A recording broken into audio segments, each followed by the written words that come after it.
Assalamualaikum warahmatullahi wabarakatuh. Berjumpa kembali dengan catatan Syafiq Hasim.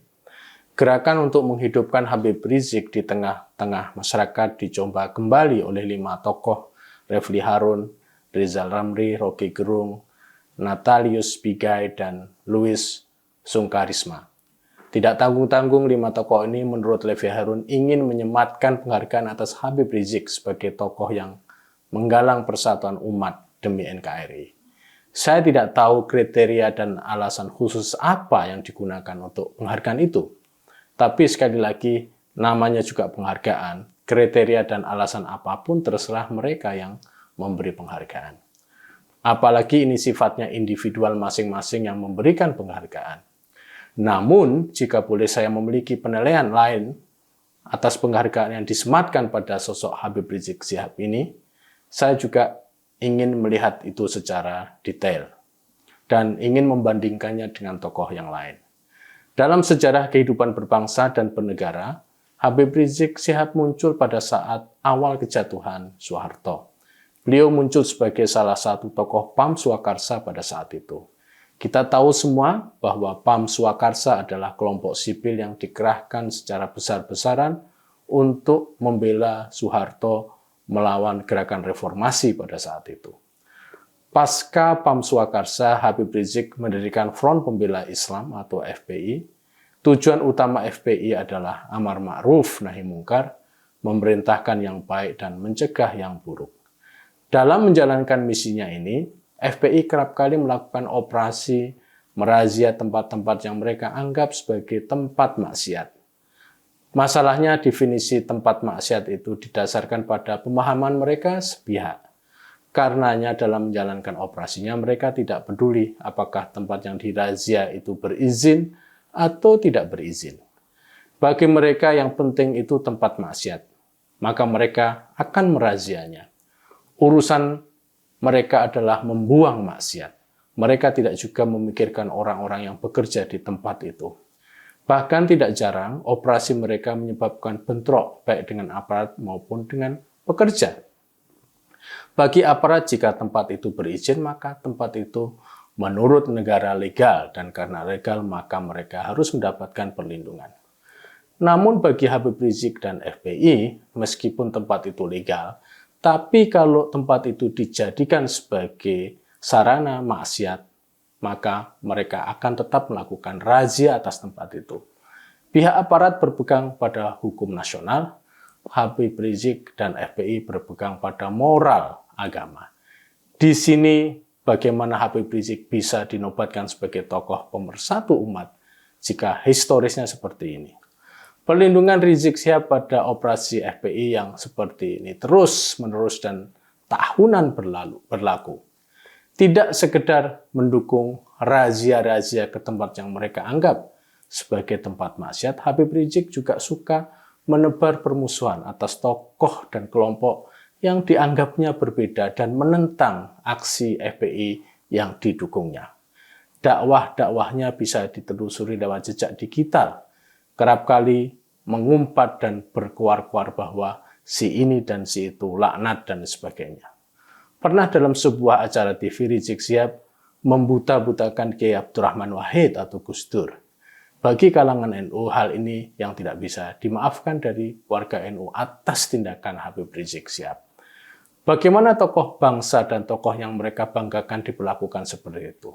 Sekali lagi, apakah jejak demikian yang menyebabkan Habib Rizik diberi penghargaan oleh 5 tokoh di atas?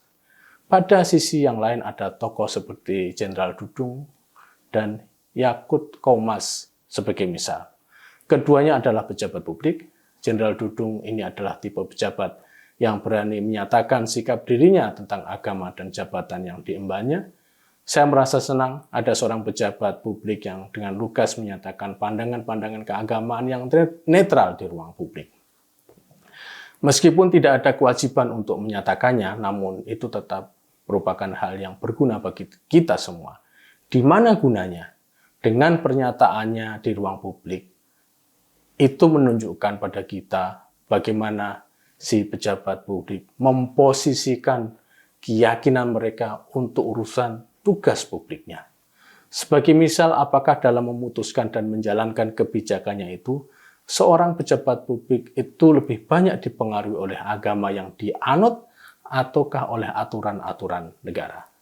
Tapi sikap Dudung dan sikap Yakut ini banyak dikritik, terutama oleh kalangan FPI dan pendukungnya.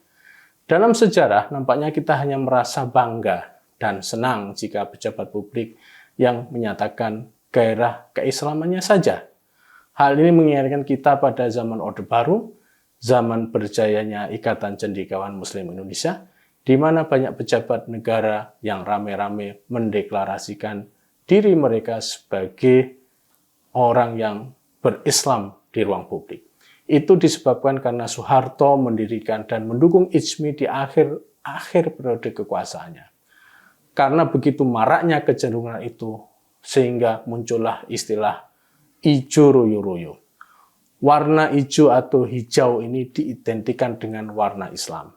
Di kalangan militer juga tak terkecuali terjadi seperti itu.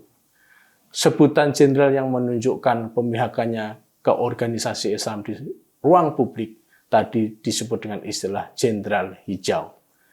Atas hal itu, Gus Dur protes besar-besaran dan menganggap sikap itu sebagai sikap sektarianisme. Mengapa Gus Dur anggap sebagai sikap sektarianisme? Karena jabatan publik itu tidak dibolehkan memihak pada kelompok keagamaan, apalagi jika ada agenda politik di baliknya. Beragama yang baik bagi pejabat publik itu hal penting. Namun jika sudah di publik, maka seorang presiden, jenderal, gubernur, menteri, dan lain sebagainya, ya harus menjadi pejabat untuk semua orang.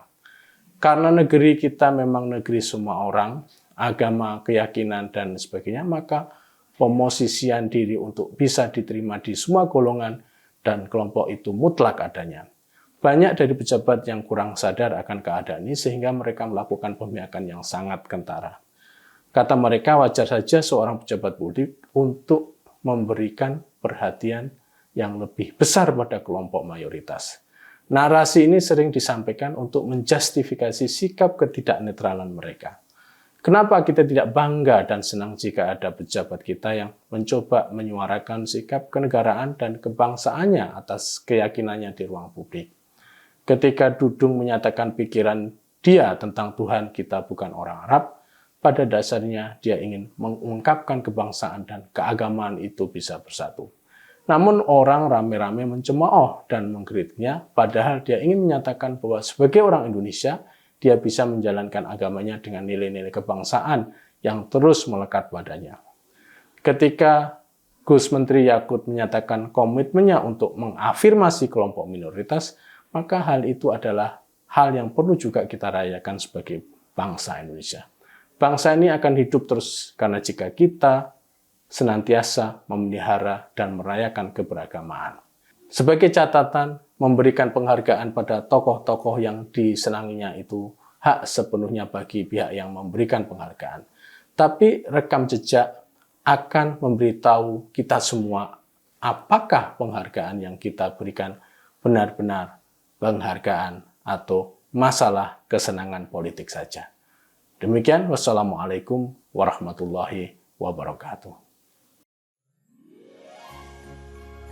We wish you a Merry Christmas. We wish you a Merry Christmas. We wish you a Merry Christmas and a Happy New Year. Selamat Hari Natal dan Tahun Baru 2022. Merry Christmas, Selamat Hari Happy New Year. Dan Tahun Baru. Semoga kasih dan damai Natal mengakhiri tahun 2021 dengan keceriaan dan membuka jalan untuk tahun 2022 yang lebih cerah dan gemilang. Selamat merayakan Natal dan Tahun Baru 2022.